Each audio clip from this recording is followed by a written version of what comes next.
Dark clouds pressed low over Redwood Bend that night, turning the prairie into a swirling sea of darkness and rain.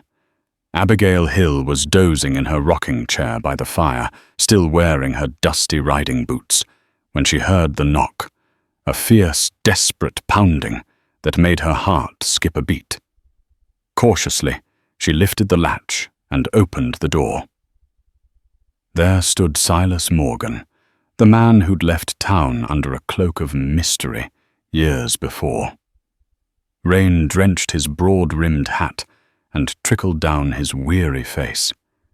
In his arms he clutched a tiny blanket-wrapped baby. "He ain't yours," Silas rasped.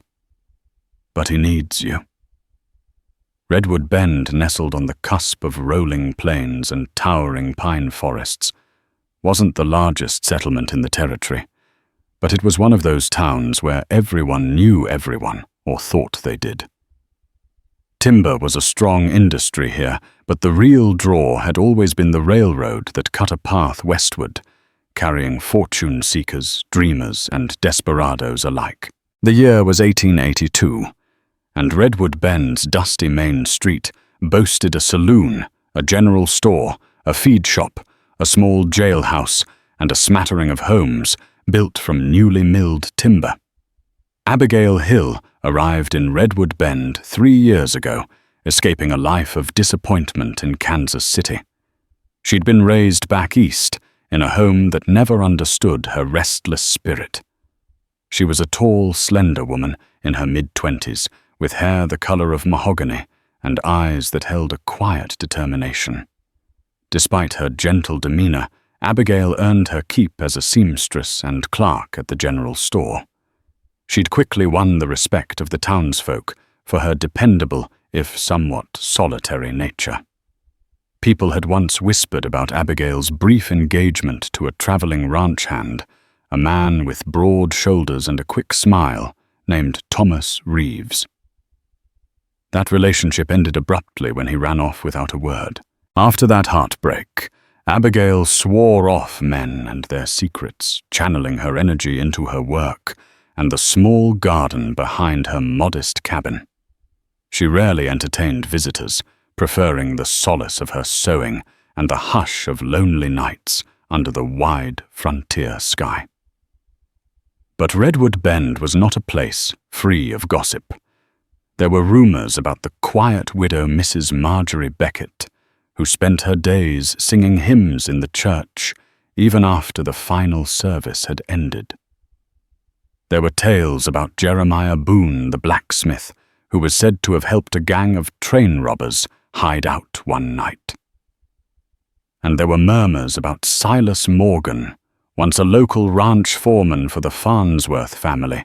He'd disappeared after a violent altercation with the Farnsworth patriarch, leaving behind unsettled debts and even darker speculations. When Abigail first met Silas Morgan, a year after she settled in Redwood Bend, he seemed a ghost from the outskirts of memory, drifting into town only to restock supplies. Their paths crossed one dusk at the general store. He wore a battered hat, his face etched with worry. She saw something in those eyes, a burden heavier than any he could carry on horseback. Then, as quietly as he had appeared, he vanished again. Now, on this storm-lashed night, Silas re-emerged with a baby in his arms and a plea in his voice. In Redwood Bend, legends were born from a single moment, like a gunshot echoing across the valley. Within hours, tongues would wag about the sudden reappearance of Silas Morgan, of the crying infant wrapped in a faded quilt, and of Abigail's stunned, shivering silhouette in the open doorway. Abigail stared at Silas Rainwater, dripping from the brim of his hat. The lamplight from inside her cabin flickered across his tense features. Her heart thrummed with apprehension. She had so many questions. Where had he been all this time? Why did he have a baby? And why bring the child to her? But she was a woman of compassion, first and foremost. Ignoring her trembling hands, she nodded and stepped back. "Come inside," she said, her voice betraying both curiosity and concern.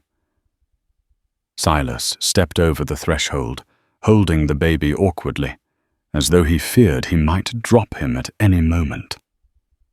The rain-slicked floor glistened as Abigail hurried to close the door. It was only after she'd secured the latch that she turned to properly face him, crossing her arms over her chest. The baby's cry tore at her heart. In one swift motion, she reached for the infant, cradling him in her arms, her practiced motherly instincts surprising even herself. She had no children of her own, never married, but she'd grown up helping her sister care for young nieces and nephews back east. She rocked the baby gently, humming a lullaby she hadn't recalled in years. Silas looked relieved to see the baby in gentler hands. He removed his hat and ran his fingers through his damp hair. A fresh streak of lightning cut across the sky, illuminating the small cabin through the windows. "His name is Jonah." "Silas," said, voice low. He's about 6 months old. He ain't yours, I know, but—" He paused, swallowing hard. "He needs you." Abigail's heartbeat thundered in her ears. Jonah, a sweet name for a sweet boy. The baby's eyes were wide and dark, reflecting the lamplight, as though searching for comfort. "Whose child is he?" Abigail asked softly, her breath catching in her throat. "Who is his mother?" Silas hesitated, glancing around the cabin as if searching for the right words. "His mother's gone, Abigail," he said, his gaze skittering away from hers. She passed on not long after he was born." A pang of sorrow lanced through her. "What about his father?" Silas set his hat on the table, shoulders sagging. "That's complicated," he muttered. Then, almost as if by compulsion, he added, "I'm not his pa, if that's what you're thinking. But there's no one else, Abigail. I've been riding with him for weeks, trying to find a safe place. I can't stay. Not with the trouble that's following me." A storm of questions brewed inside Abigail. But the baby in her arms was real immediate. She could feel Jonah's tiny body shudder, his crying fit replaced by a weary whimper. Steadying her emotions, she nodded. "I don't understand," she admitted, "but I'll do what I can." Before Silas could respond, thunder rattled the windows. Abigail gestured toward the small wooden crib in the corner, a relic of Redwood Bend's neighborly kindness left behind when Mrs. Emerson's baby outgrew it, and kindly donated to Abigail, just in case you ever need it, dear. She laid Jonah down carefully, tucking the blanket around him. She turned to find Silas watching her with a mix of gratitude and desperation. "Thank you," he said, voice quivering with relief. "But I need to tell you something else. There's a reason I had to bring him here to you. It's about the Farnsworth family, and what happened the night I left town." Silas looked around the cabin, his eyes flickering over the humble furniture, the flickering lantern on the table, and the steady rise and fall of baby Jonah's chest. Outside, wind howled across the open prairie, and rain lashed the windows. It seemed the very night was conjuring all the old spirits he'd tried to outrun. He began haltingly, as if pieces of his story weighed heavier than he could manage. "I used to be the ranch foreman for the Farnsworth family. Old man Farnsworth Everett. Farnsworth had taken me on after I saved his grandson from a stampede. He trusted me, treated me like kin. But his eldest son, Alan Farnsworth, and I never saw eye to eye. Abigail listened, hands clasped tightly together in her lap. She could feel the tension in Silas's voice, see the haunting regret in his eyes. She'd heard rumors about the Farnsworth estate, an empire built on sprawling cattle fields, shady deals, and iron-fisted control of Redwood Bend's economy. Rumors claimed that Alan Farnsworth in particular was ruthless, though nothing had ever been proven. The trouble started when I stumbled upon something I shouldn't have. Silas continued. Alan was involved in a land swindle, forging deeds and pushing small ranchers off their land. I witnessed a confrontation between him and a rancher named Philip McNamara. It ended with shots fired in the barn. Alan killed him, Abigail. Killed him in cold blood. She swallowed hard. Murder in Redwood Bend had always been the hushed secret no one wanted to speak aloud. "Why didn't you go to Sheriff Green?" she asked. Silas sighed. "I tried. But the Farnsworths practically own Redwood Bend. The sheriff ain't a bad man, but he's turned a blind eye in the past. After all, Farnsworth money funds, the town's expansions pays for church renovations, lines, pockets here and there. If I'd come forward, I would have been found swinging from a tree in no time." Abigail's eyes darted to Jonah still asleep in the crib. "So that's why you left. But what does this have to do with Jonah?" Silas's gaze flickered to the child. "I'm getting there," he said quietly. "After that murder, I planned to leave Redwood Bend for good. But there was a young woman, Emily Carter. She worked in the Farnsworth's main house as a maid. Alan had taken a fancy to her, though she wanted no part of him. One night, she came to me in tears, begging for help. Alan had forced himself on her. She was terrified of him, of what might happen to her if she spoke out." Abigail felt her stomach twist. She pressed a hand to her mouth, eyes stinging with empathy for the girl she barely knew, but felt she understood all too well. "Emily Carter," she murmured. She remembered the name from hushed circles at the general store, a kind-hearted but shy girl who avoided attention. "She got pregnant," Silas continued in a trembling voice. "Alan disowned her, threatened her, said no one would believe her story. She was fired without severance, turned out onto the street. That's when she came looking for me. We fled Redwood Bend together, hoping to find somewhere safe for her to have the baby." Abigail's pulse pounded. "Then Jonah. Jonah Farnsworth by blood," Silas said with a bitter edge. "Alan Farnsworth's son." But Emily never wanted him to know. She passed away from fever a couple of months after birth. God rest her soul. Silas paused, pinching the bridge of his nose. "I've been looking for a decent place ever since.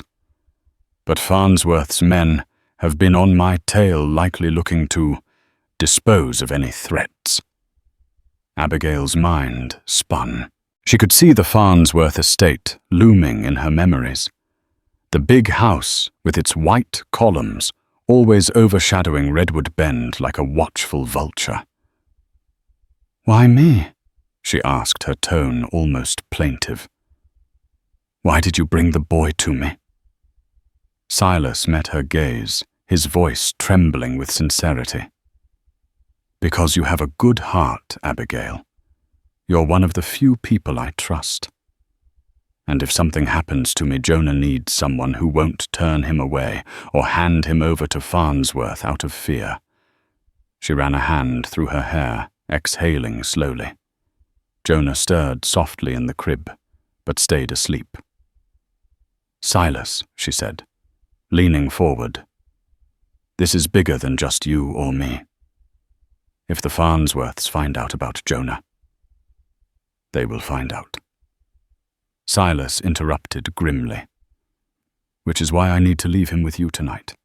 I have to draw Farnsworth's attention away. Keep on the move so they don't come sniffing around. And maybe, just maybe, you can keep Jonah safe here until I can figure something else out." Abigail fell silent. She wanted to protest, to say she wasn't fit to care for a baby who belonged to the most powerful family in Redwood Bend, but the helpless child was sleeping in her crib, motherless, with a father who threatened violence. And she'd made a promise to herself long ago never to turn away someone in need. She closed her eyes for a moment, then looked at Silas. "All right," she said softly. "I'll keep him safe. But you have to promise you'll come back when you can. Jonah deserves to know there's someone out there fighting for him." Silas nodded, tears glistening in his eyes. "Thank you," he whispered. "I'll be back as soon as I can. God willing." Outside, the storm raged on. Inside, a new bond was forged, a desperate alliance to protect an innocent life from the shadows of Redwood Bend's most fearsome family. Abigail woke to the soft whimper of Jonah. For a moment, she thought she'd dreamed the entire scene of Silas's arrival. But the baby's cries were real, and her heart thudded with a protective warmth she hadn't anticipated. As she changed him in the gentle morning light, she noticed again how vulnerable he looked, his tiny fingers curling around the edge of the blanket. She rocked him until he settled, then carried him over to the kitchen table. Thoughts swarmed in her mind. How would she keep him hidden from prying eyes? Redwood Bend was small. News of a baby would travel swiftly, especially if a Farnsworth spy was lurking around. Abigail lived on the edge of town, her cabin shielded by tall pine trees. That helped. She decided she would only head into town for necessary supplies, and even then she'd conceal Jonah from view. But she also knew she couldn't hide a baby forever. The Farnsworth name carried weight, and if Alan Farnsworth even sniffed that his child was still alive. Her blood went cold, thinking about what that ruthless man would do to cover his tracks. She placed Jonah in the crib and made a quick breakfast of cornbread and coffee. While Jonah slept again, she quickly penned a letter to her childhood friend, Rebecca Summers, who lived in Cheyenne. Rebecca was one of the few people Abigail trusted implicitly. Perhaps she could offer advice, or if things became dire, shelter. She sealed the letter with trembling hands, unsure if sending it was wise, but feeling she had no other choice. By midday, she'd mustered the courage to walk into town. She needed goat's milk for Jonah, spare diapers, a few groceries. She swaddled Jonah, tucking him against her chest in a sling she fashioned from a shawl. The morning's drizzle had ceased, leaving behind a dull, cloudy sky. Stepping onto the boardwalk of Main Street, Abigail noted several curious glances. A few townsfolk greeted her with polite nods or warm smiles. Mrs. Marjorie Beckett raised her parasol in hello. The blacksmith. Jeremiah Boone tipped his soot-stained cap. But their eyes lingered a moment too long on the quiet bundle at Abigail's chest. In the general store, she approached the proprietor, Mr. Clyde Morton, for a tin of goat's milk. He was an affable man, but also a known gossip. He squinted at the baby curiously. "Well now, Miss Hill, I didn't know you'd had a little one." "Been keepin' secrets, have you?" Abigail forced a smile. "He's a distant relative's child," she lied, voice even. "I'm just watching him for a while." Morton nodded, but she could see the wheels turning behind his eyes, storing her words away for future chatter. "Ah, I see. Must be tough all on your own." She just shrugged, hoping to end the conversation. He's quiet enough for the most part. On her way out, she nearly collided with a tall, broad figure in the doorway. It was Sheriff Robert Greene, his ever-present star badge glinting on a dusty brown vest. He steadied her with a hand. "Pardon me, ma'am," he said politely, but then his gaze fell on the baby. Abigail's heartbeat thundered. She offered a small smile. "Morning, Sheriff." He gave a courteous tip of his hat. "Morning. Heard you had some excitement last night. Storm got everyone anxious. Saw Silas Morgan's horse tied up behind the feed store. You wouldn't happen to know if he's in town, would you?" Her throat went dry. She glanced at Jonah.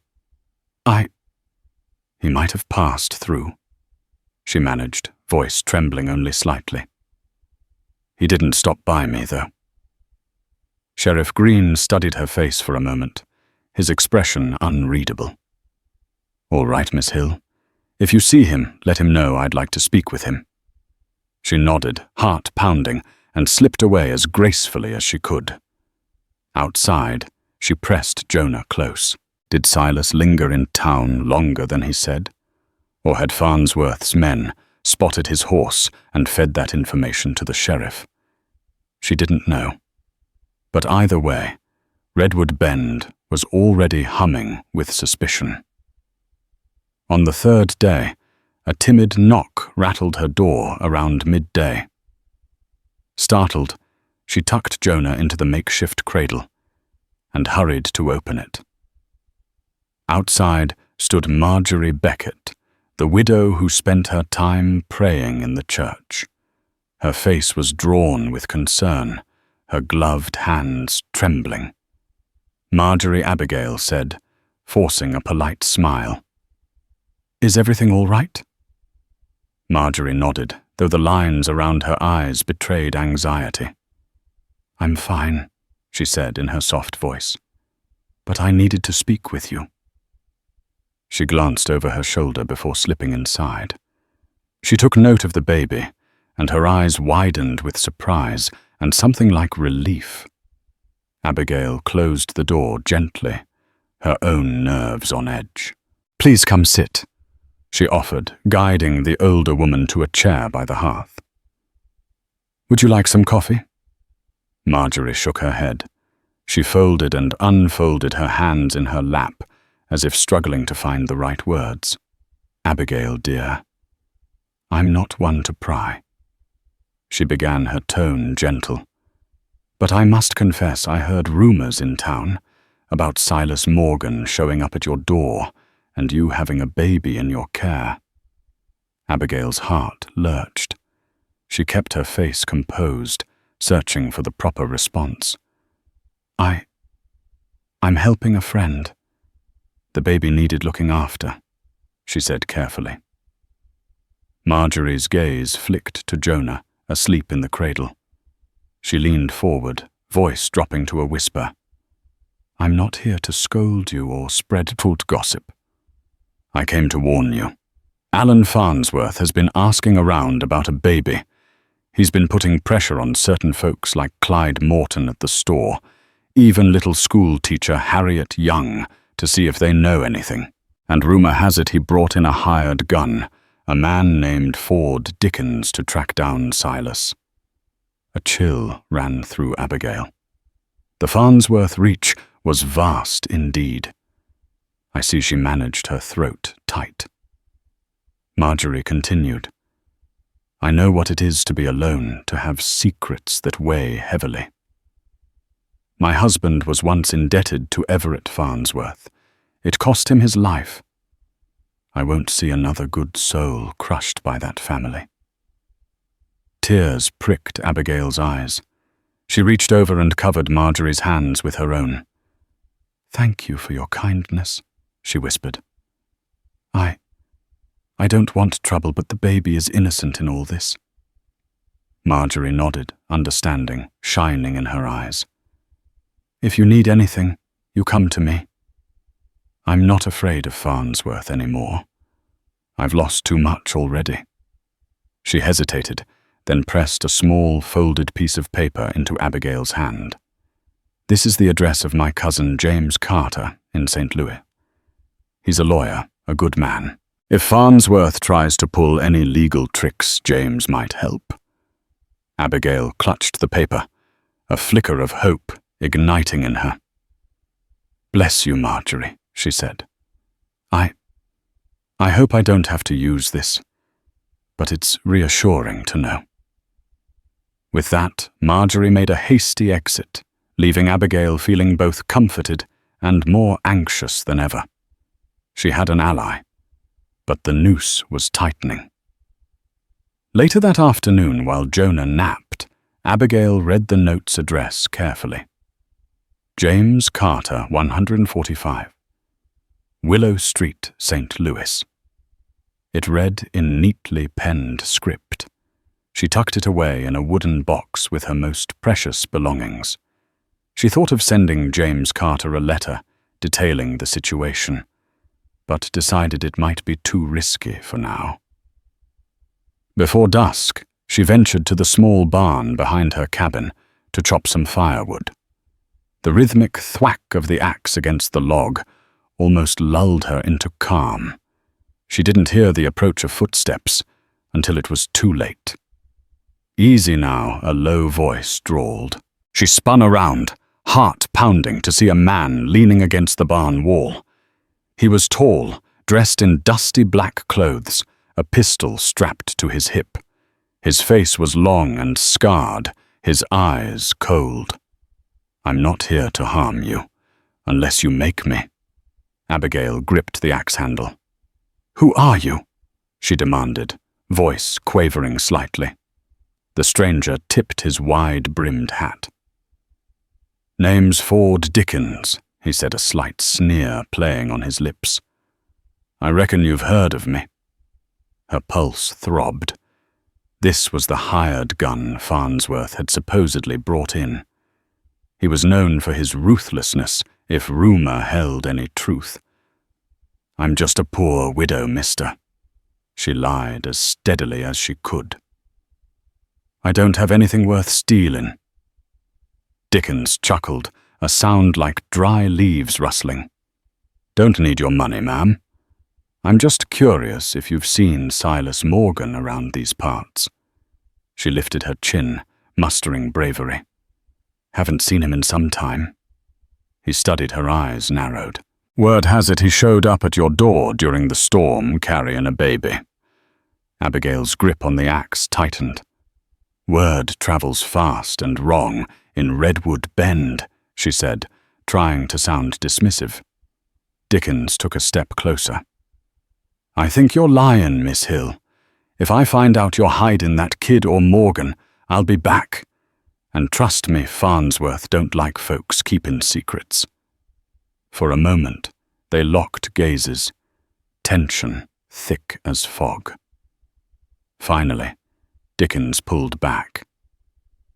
"Have a nice evening," he drawled. Then he turned and left without another word. Abigail remained rooted in place, listening to the hammer of her heartbeat.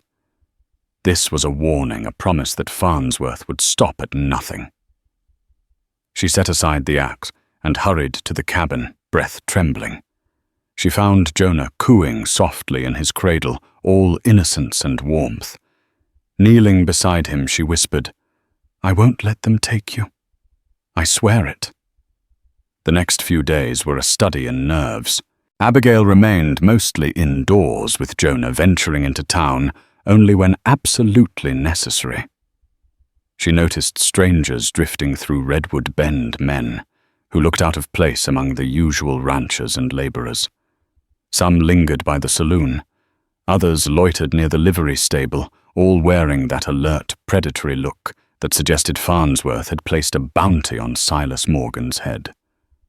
One evening, Abigail was rocking Jonah to sleep when she heard a soft rap on the window. Her heart jumped. She carefully placed Jonah in his cradle, retrieved the shotgun she kept by the hearth, loaded but never fired, and moved cautiously toward the window. She peered through the dim lamplight, ready to confront a lurking stranger. Instead, She saw a familiar figure crouched under the sill. Silas Morgan, eyes wide with desperation. Abigail unlatched the window. "Silas," she hissed, "where have you been?" Without waiting for an invitation, Silas hoisted himself through the window and into the cabin. He was filthy, mud-caked, and shivering. His eyes darted around until they rested on Jonah, safe and sound in the cradle. He exhaled deeply, relief etched on his face. "I couldn't use the door," he panted, shrugging off a drenched coat. "Might be watched. Farnsworth's got his men everywhere." Abigail set the shotgun aside and helped steady him. "We need to talk," she said, concern mingling with frustration. "Ford Dickens came by the other day, practically threatened me." "We're in deep trouble, Silas." Silas nodded grimly, eyes haunted. "I know. I've been out in the hills trying to lay low. They're searching every ranch, every shack for me. Farnsworth must have spread the word that I'm dangerous. Might even have put a price on my head." "So what's your plan?" Abigail demanded, her voice low yet urgent. "You said you'd come back, but you can't just keep flitting in and out. Jonah needs stability. He needs a future without fear." Silas's jaw tightened. "I'm gonna handle this," he said. "But I need proof that Farnsworth killed that rancher. Proof that Jonah is Alan Farnsworth's son. If I can gather enough evidence, maybe Farnsworth's hold on Redwood Bend will break. Then Jonah could live here safely." Abigail's eyes flickered with doubt. "Do you really think justice will prevail? Farnsworth has money influence men like Dickens, who kill for pay." Silas swallowed hard, removing a folded paper from his coat.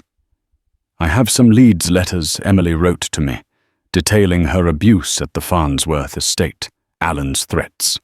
They might help, especially if we can find a lawyer or a judge who isn't in Farnsworth's pocket." At the mention of a lawyer, Abigail's mind jumped to the note Marjorie Beckett gave her James Carter's address in St. Louis. "I know someone," she said quickly. "Marjorie Beckett gave me the contact of her cousin James Carter. He's a lawyer. If we can get these letters to him, he might help." Silas's eyes lit with hope. "That's perfect. But sending a letter won't be enough. We need to get Jonah out of Redwood Bend at least for a while. And we need to deliver these documents in person, or Farnsworth will intercept them." Abigail's heart pounded. The idea of leaving Redwood Bend had always lingered in the back of her mind, but her life was here, or what little of a life she had. Still, the baby's safety was paramount. "You want me to leave town with Jonah?" Silas placed a hand on her arm. "I wouldn't ask if there was another way. I'll create a distraction, lead Farnsworth's men away. Then you take Jonah on the stagecoach or by horseback to Cheyenne or all the way to St. Louis if you can. Once you find James Carter, tell him everything. Show him Emily's letters." A wave of realization crashed over her. "You're planning something dangerous," she whispered. Silas hung his head, a heavy sadness in his eyes. "If Farnsworth wants a fight, I'll give him one. But I need your word you'll keep Jonah safe." Abigail looked over at Jonah asleep. Innocence personified. Her throat tightened. She remembered Silas's first words that stormy night. "He ain't yours, but he needs you." She walked over to the cradle and gently ran her fingers through Jonah's soft hair. Then she looked back at Silas. "He needs both of us," she said quietly. "I'll do as you ask. But you'd better survive this, Silas. For Jonah's sake." He nodded, his face set. "I'll try." Outside, the moon cast pale shadows across the clearing, Tomorrow, they would begin preparing. Abigail would gather supplies for a long journey, forging a plan to slip out of Redwood Bend without alerting Farnsworth's men. Silas would spread false trails, speak to a few trusted friends, and find a way to unearth the truth that could topple the Farnsworth empire. For the first time since the night he arrived, Silas lingered, stealing glances at Jonah with a mixture of regret and love. He might not be the boy's father, but his protectiveness spoke volumes. Before dawn, he slipped back out the window, whispering one last pledge. "I'll be back soon. Stay safe." Preparations for escape took all of Abigail's courage and cunning. She quietly sold a few possessions, a spare trunk, a rocking chair, to gather enough money for a coach ticket. Under the pretense of ordering new sewing supplies, she also purchased traveling clothes and a sturdy pair of boots that could withstand a long journey. She confided in just one other person, Marjorie Beckett. The widow, upon hearing the plan, pressed a small purse of coins into Abigail's hand. "My husband's life insurance policy," she said, voice trembling. "It ain't much, but it'll help. Go save that child." Abigail's eyes brimmed with gratitude. "I will." "Thank you, Marjorie." While she made her quiet arrangements, Silas worked in the shadows. By day, he was nowhere to be seen. But at night, he'd appear at Abigail's barn or slip through the window with updates. Farnsworth's men were growing restless. Ford Dickens, in particular, prowled around town like a wolf sniffing out a fresh scent. One evening, Silas confided a new worry. "I overheard Farnsworth's men talking. They suspect you might know something. Dickens is planning to search every home on the outskirts of town. If he comes here—" Silas trailed off, the unspoken danger hanging in the air. Abigail shivered at the thought of Dickens barging into her cabin, finding Jonah, and turning them over to the Farnsworth family. She tightened her jaw. "We need to leave soon," she said. "The next coach leaves tomorrow at noon, headed for Cheyenne." Silas nodded. "Tomorrow at noon, I'll lead Farnsworth's men away from Redwood Bend. I've arranged for a rancher friend, Oliver Brandt, to claim he spotted me heading north. That should keep Dickens off your trail." Abigail closed her eyes, exhaling slowly. "I'll have my bags packed. Jonah and I will slip onto the stagecoach. After that, we'll make our way east and find James Carter in St. Louis." The night passed with painstaking slowness. Abigail scarcely slept, listening for any sounds of approaching riders. But dawn arrived uneventfully. She dressed Jonah in a warm outfit, bundling him against the chill. Then she packed Emily's letters Silas had given them to her the night before into a satchel along with a few supplies. She gulped down a cup of coffee, her nerves too frazzled to eat more than a bite of bread. Then, with Jonah in her arms, she stepped onto the porch. A hush blanketed the morning. Even the wind seemed subdued, as though Redwood Bend itself was waiting. She took a side route into town, avoiding the main road. Glancing back at her little cabin, she felt a pang of sorrow. Would she ever see this place again? It had become her sanctuary, a humble haven. But Jonah's future outweighed her sentimental ties. At the station, a dusty stagecoach waited horses, stamping impatiently. A small crowd milled about two travelers heading to Cheyenne. A mail clerk loading parcels and Mr. Clyde Morton on some errand. Abigail lingered in the shade, face half hidden by a bonnet, heart thumping. Minutes before departure, a sudden commotion erupted at the far end of town. Shouts and hoofbeats echoed across the street. She risked a glance and saw a group of riders galloping away, dust swirling in their wake. Among them she recognized Silas's distinct silhouette. Farnsworth's men had taken the bait. Seizing the moment, Abigail handed her ticket to the driver. He barely glanced at her, preoccupied with the flurry of activity. She climbed into the coach, settling Jonah on her lap. The door shut with a resounding thud, and the driver cracked his whip. They lurched forward, leaving Redwood Bend's wooden storefronts behind. Abigail's breath caught in her throat. She felt relief and fear in equal measure. Had they truly evaded Dickens and the Farnsworth goons? About half an hour down the road, she allowed herself a small smile. Jonah cooed quietly, seemingly soothed by the rocking motion. Maybe, just maybe, they'd done it. Maybe Silas's ruse would hold, and she could deliver Emily's letters to James Carter. But fate had a cruel sense of timing. As the stagecoach rounded a bend, it abruptly came to a halt, horses whinnying in distress. The driver's voice rang out. "Ho there!" What in tarnation? Abigail's stomach plunged. The door was yanked open, revealing a familiar, scarred face. Ford Dickens. He leveled a revolver at the passengers. "Everyone stay put!" he growled, black eyes scanning the compartment. Abigail's blood turned to ice. She held Jonah close, trying to shield him from Dickens' gaze. Behind the hired gun, 2 more armed men waited, blocking the road. One glance told Abigail they wore Farnsworth's brand on their tack. This was an ambush. Dickens' sneer widened as his eyes fell on Abigail and the baby.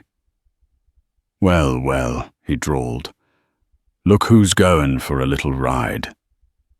Fear coiled inside her like a snake. She trembled, whispering, "Please, let us go." Dickens chuckled, motioning for her to step out. "Oh, I don't think so, Miss Hill. That baby belongs to Mr. Farnsworth, and you just tried to steal him away." Abigail's heart hammered. She knew Farnsworth's men wouldn't hesitate to harm her if it meant silencing the truth. Clutching Jonah, she ducked her head, praying for a miracle. But she could see the grim resolve in Dickens's eyes. This was a man who lived and breathed violence. "Come on," Dickens barked. "Hand over the kid, and no one else gets hurt." One passenger tried to intervene, an older man, who said, "There's no need to harm the lady."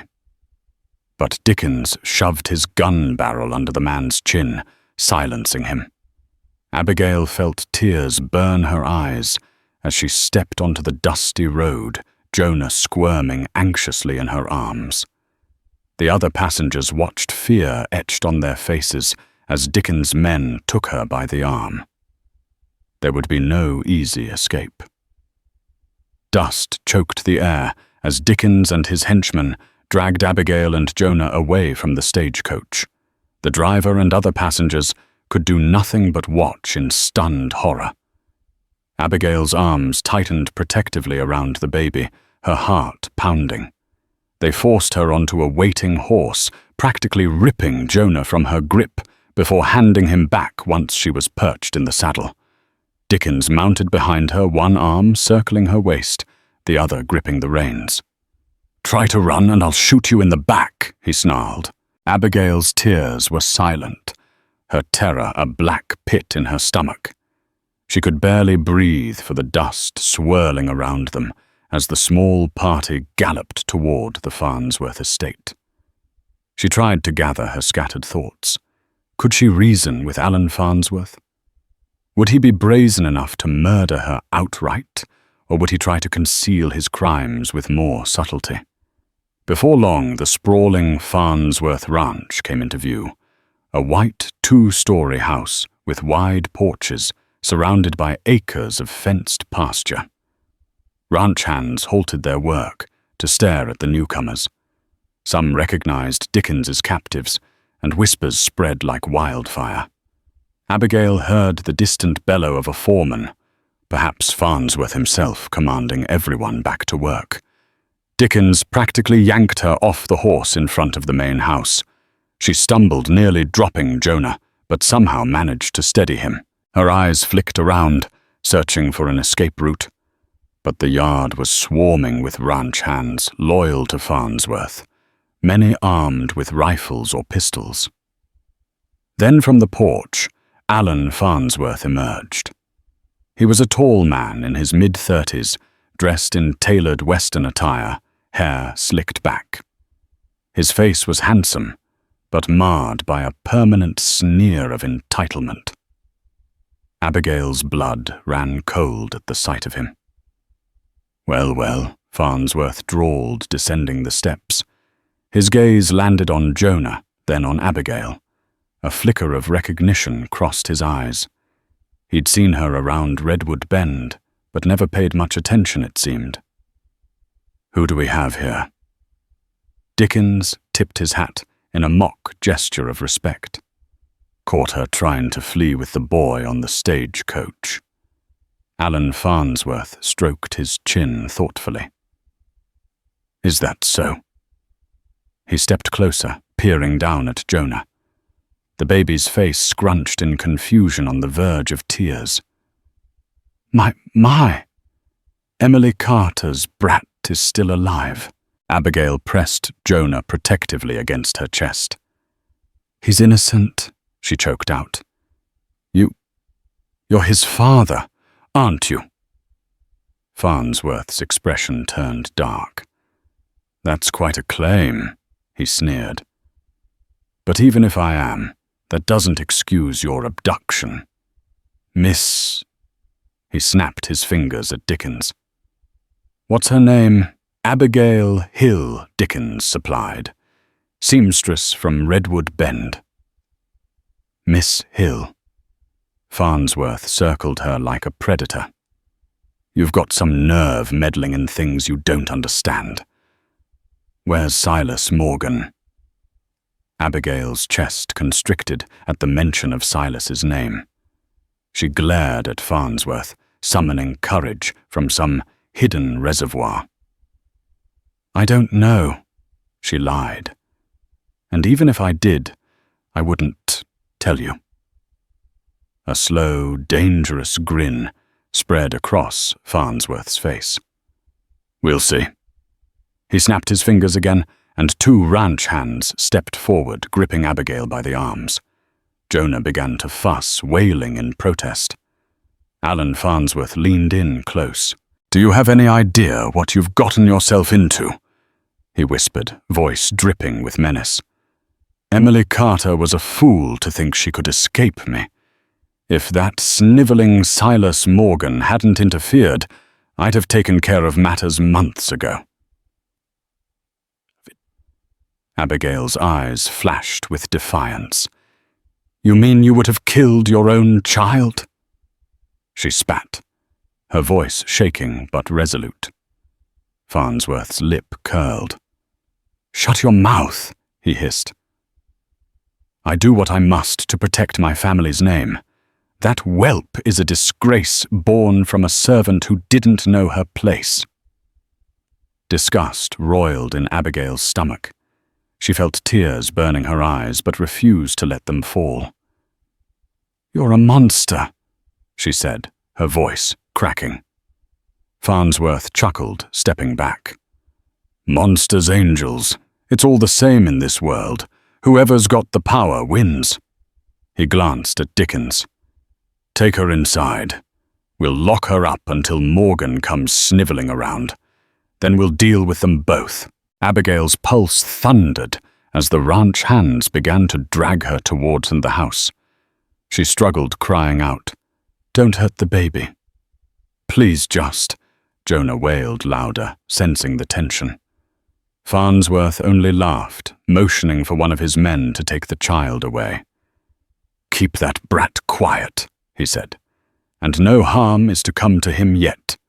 He's leverage." As Jonah was torn from her arms, Abigail let out a raw, anguished scream.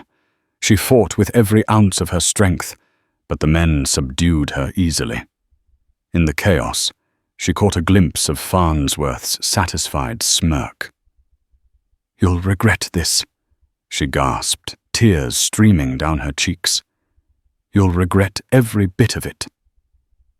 Somehow Farnsworth replied smugly, "I doubt that."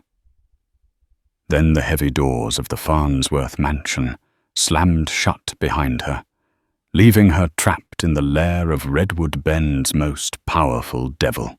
Hours passed, or perhaps mere minutes, that stretched into an eternity before the lock on her door rattled. She tensed, expecting Dickens or Farnsworth. Instead, a ranch hand named Edward Bryson stepped inside. She recognized him.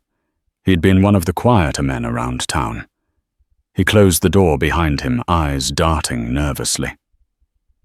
"Miss," he said in a hushed tone, "we don't have much time. I brought you some water." He handed her a canteen and a piece of bread. Abigail hesitated warily, accepting the items. "Why are you helping me?" she whispered. Edward glanced over his shoulder. "I don't hold with Farnsworth's methods. I owe Silas Morgan my life. He saved me from a stampede once. Now Farnsworth's lost his mind. Talk as he's planning something vicious." She swallowed hard. Where's Jonah Edwards' eyes flickered with sorrow. "He's in another room, guarded by 2 men.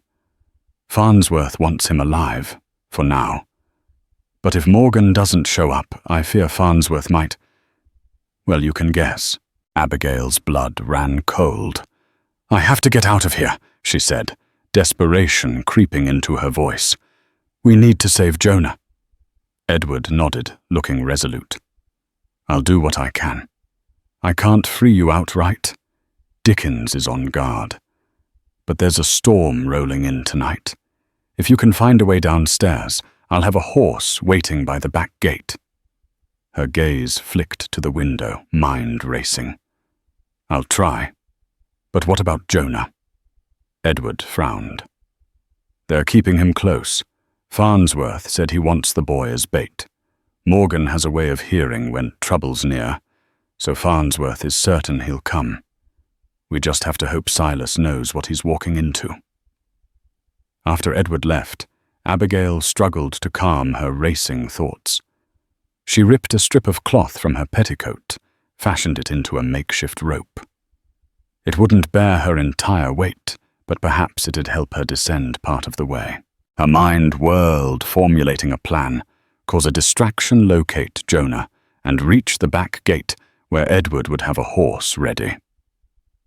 Night fell and the promised storm arrived. Wind battered the walls, rain lashing the windows. Thunder growled in the distance.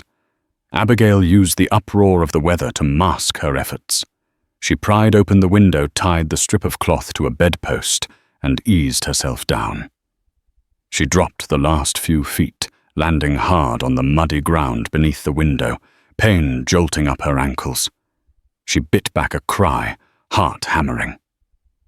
Lightning illuminated the courtyard. She pressed against the side of the house, peering around. 2 men guarded the main entrance rifles, in hand, heads ducked against the rain. Abigail crept along the shadows, each flash of lightning a dangerous spotlight threatening to reveal her. She reached a side door leading into the house and tested it locked. Her pulse pounded. She had to find another way. Turning a corner, she spotted a stable door, partly ajar. Inside, horses stirred restlessly at the storm. Slipping in, she nearly gasped when she almost collided with Edward Bryson. "You made it," he whispered, relief in his eyes. "Jonah's upstairs in the nursery." Second door on the left. He pressed a small key into her hand. "This should unlock it. I'll distract the guard." Abigail clutched the key as if it were a lifeline. "I can't thank you enough," she breathed. Edward managed a tight smile. "Just get that boy out of here. I'll keep Farnsworth's men off your tail as long as I can." With that, he slipped into the hallway, heading upstairs. Abigail counted to 20, waiting for a noise, some sign. Then she heard shouting. "Hey, what are you doing here?" Followed by a crash. The guard had taken the bait. Heart in her throat, Abigail dashed inside. She found the nursery door with ease, her hands shaking as she fit the key into the lock. The door swung open to reveal Jonah in a wooden cradle. Tears streaming down his round cheeks. A single guard lay slumped on the floor, unconscious. Edward must have handled him quickly. She scooped Jonah into her arms, pressing her lips to his forehead. "It's okay, sweet boy, we're leaving," she whispered. Tears of relief mixing with the rain dripping from her hair. Suddenly, footsteps thundered behind her.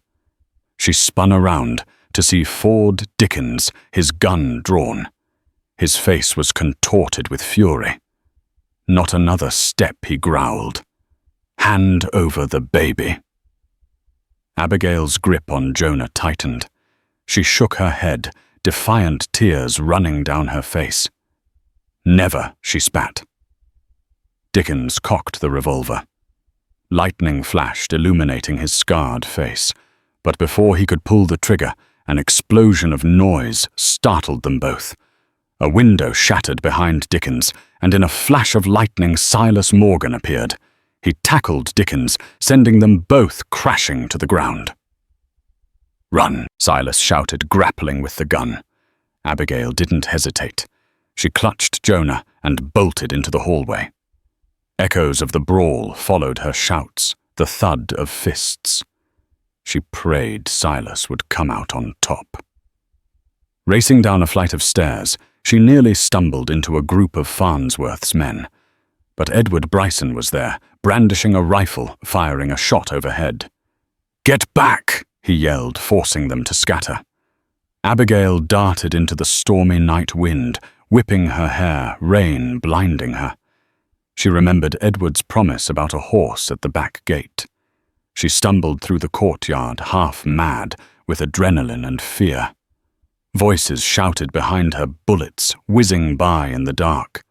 Her lungs burned, her arms aching from holding Jonah so tightly.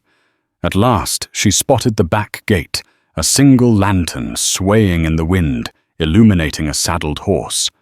With all her might, she hauled herself into the saddle. Jonah clutched desperately to her chest. She kicked the horse's flanks, urging it forward. The gate stood ajar, and they thundered into the open prairie storm clouds churning overhead. As she fled into the darkness, lightning revealed silhouettes on horseback giving chase. The Farnsworth men were in pursuit. Every clap of thunder felt like a gunshot in her ears. Jonah wailed at the onslaught of noise, but she pressed on, tears streaming down her face. She didn't know where Silas was, or if he'd survived. All she could do was ride hard, spurred by the desperate conviction that Jonah's life depended on her escape. The Farnsworth Empire lay behind her, seething with rage and violence. Out here on the endless prairie, she was alone with the storm and her promise. She'd sworn to keep Jonah safe. And if she had to outrun the devil himself, she would do it. Abigail rode through the storm well into the night, her body numb from cold and exhaustion. When at last the clouds broke just before dawn, she was miles from the Farnsworth ranch. She slowed the horse to a weary trot, glancing back over her shoulder. No sign of pursuers. Jonah squirmed, fussing weakly. She dismounted near a small creek, carefully kneeling in the damp grass. Her muscles burned, but she managed to cradle Jonah with one arm, while she cupped water in her free hand, offering him a drink. He gurgled in protest, but took a few sips, then settled against her chest. Looking at the faint light along the horizon, Abigail felt a surge of gratitude. They were alive. Somehow, against all odds, they'd escaped the Farnsworth grip, at least for now. She had no idea if Silas was safe. She could only pray he'd slipped away in the chaos. Rising on unsteady legs, she continued east. By mid-morning, she reached a small way station used by travelers and stage lines. It was little more than a shack and a corral, with fresh horses manned by a single attendant. Abigail approached cautiously, uncertain if Farnsworth's influence extended this far. An old man named Jacob greeted her with a toothless grin. "Morning, ma'am. You look like you've been through the ringer." "Need some supplies?" Abigail forced a polite smile. "Yes, please. And a change of horse if you can spare one. This one's about spent." Jacob studied the horse's lathered flanks and nodded. "Sure thing. Got one mare that's rested and ready." She traded what little money she had left for the fresh horse and some provisions, dried beef, a canteen of water, a bit of cloth she could fashion into diapers for Jonah. In a quiet moment, she changed Jonah's soiled clothes and tried to soothe his cries. Jacob eyed the baby sympathetically. "Poor little fella. You best be careful, ma'am. Heard there's been trouble in Redwood Bend, some big rancher looking for a woman, and a baby paying a handsome reward." Abigail's stomach clenched, but she kept her voice steady. "I'll be careful. Thank you for the warning." Back on the trail, she steeled her resolve. She had Emily's letters safely tucked in her satchel, evidence that could destroy Farnsworth if presented to the right people. She thought of St. Louis and James Carter, the lawyer who might help them find justice. But first, she needed to ensure they weren't being hunted. Days blurred into a fugitive journey. She kept off main roads, following little-traveled paths, and sleeping under the stars. At one point, she spotted riders in the distance, their silhouettes stark against the sky. She hid in a gully until they passed. Every step of the way, she felt Farnsworth's shadow looming, but she pressed on, driven by love and duty. After nearly a week of hard travel, Abigail reached Cheyenne. Exhausted and near penniless, she found refuge in a small boarding house owned by a kindly woman named Harriet Dawson. With Harriet's help, Abigail was able to earn a bit of money by mending clothes, while Jonah rested in a basket near her feet. Each time she rocked him, she thought of Silas, wondering if he still lived, or if Farnsworth had taken his revenge. While in Cheyenne, Abigail penned a letter to James Carter, explaining that she was coming with crucial documents. She used a false name for safety, signing the letter as a friend of Marjorie Beckett. She prayed it would reach him swiftly, and that he'd be ready to help when she finally arrived. One cold evening, as Abigail closed up her sewing kit, there was a commotion at the boarding house door. Harriet answered, and Abigail heard her exclaim in surprise. A moment later, Harriet appeared at Abigail's door with wide eyes. "There's a man here asking for you," she whispered. "Says his name is Silas Morgan."